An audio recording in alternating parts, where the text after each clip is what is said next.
In this lesson, we're going to take a look at the derivative of f of x equals e to the x.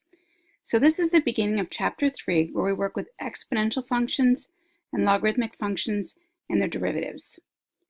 So if you recall, the graph of f of x equals e to the x is an exponential function with base e, and we can see a graph of it right here. Let's see if we can figure out the derivative for this function. If you recall, this is the definition of the derivative, the limit definition. The derivative is the limit as h approaches 0 of f of x plus h minus f of x over h. So let's apply that definition working with e to the x. So we have the limit as h approaches 0 of e to the x plus h minus e to the x over h. And you'll notice we have a common factor of e to the x. So let's factor that out.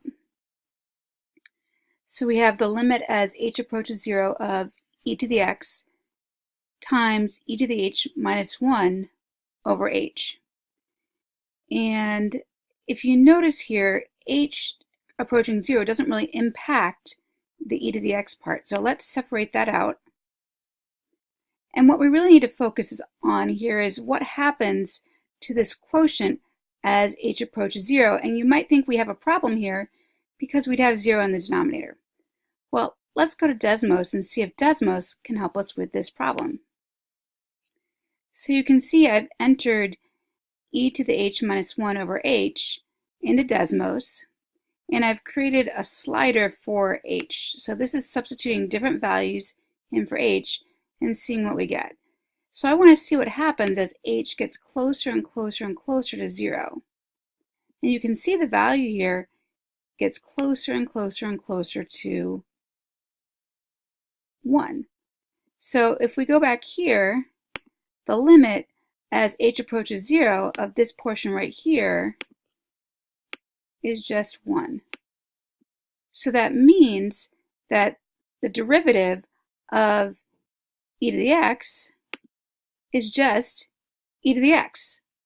That seems kind of strange. The derivative of this function is itself. Let's go to Desmos to confirm that. So here I've got e to the x entered, and now I'm going to enter a new function that I'm going to define as the derivative of f of x.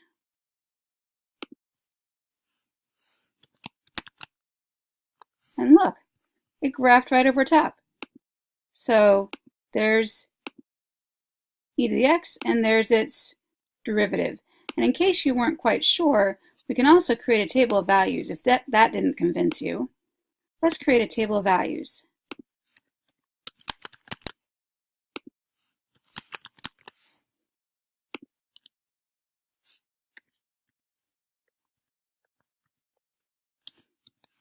So you can see whatever value I put in for x, the function value and the derivative are the same value.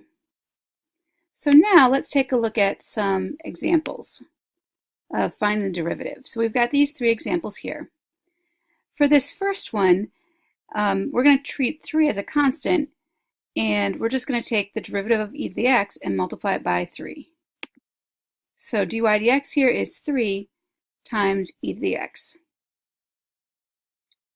For this second example, we're going to need to use the product rule because we have x squared times e to the x.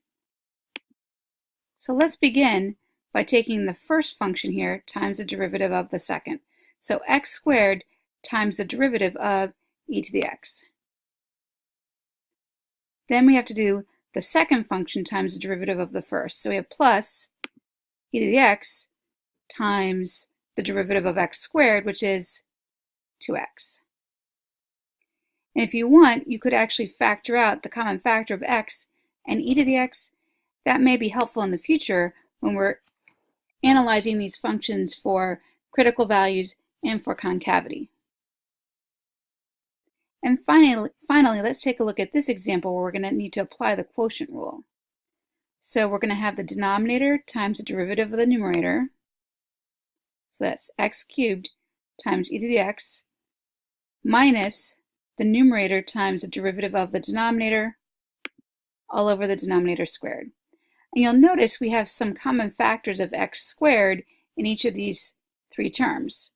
So I'm going to factor out or divide out the x squared from each of the terms, and when I do that, I get x times e to the x minus 3 e to the x over x to the fourth, and then I'm going to factor out an e to the x. So our final answer might look like this: e to the x times the quantity of x minus 3 all over x to the fourth. But what if our exponent is not an x? Notice on each of these examples, our exponent was an x. What if we have e to the 2x or e to the x squared? Well, if that's the case, if the exponent's not an x, then we need to use the chain rule. So we'd have e to whatever the function is times the derivative of the function. So what I'd like you to do right now is pause the video and see if you can figure out the derivatives for each of these functions.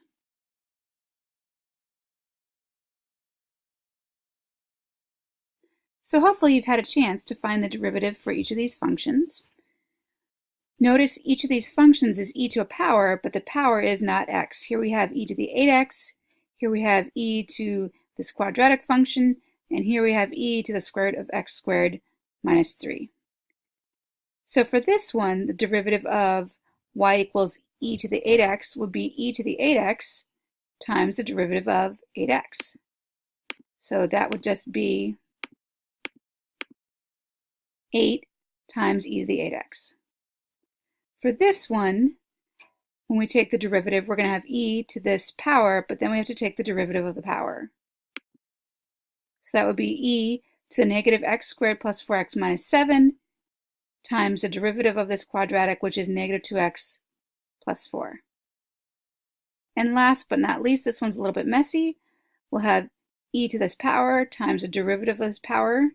So we're going to be using the chain rule, but then within that, we're going to have to use the chain rule as well. So let's be careful with this one. We'll have e to this power, and then the derivative of the square root of x squared minus 3, we bring the 1/2 out in front, reduce the power by 1, and then take the derivative of x squared minus 3, which is 2x. If we want to simplify this a little bit, we can. We could actually divide out the 2 and the 1/2 here, and then I could rewrite the x squared minus 3 to the negative 1/2 power in the denominator. At this point, you should be able to do the assignment that's on your assignment sheet. Have a wonderful evening.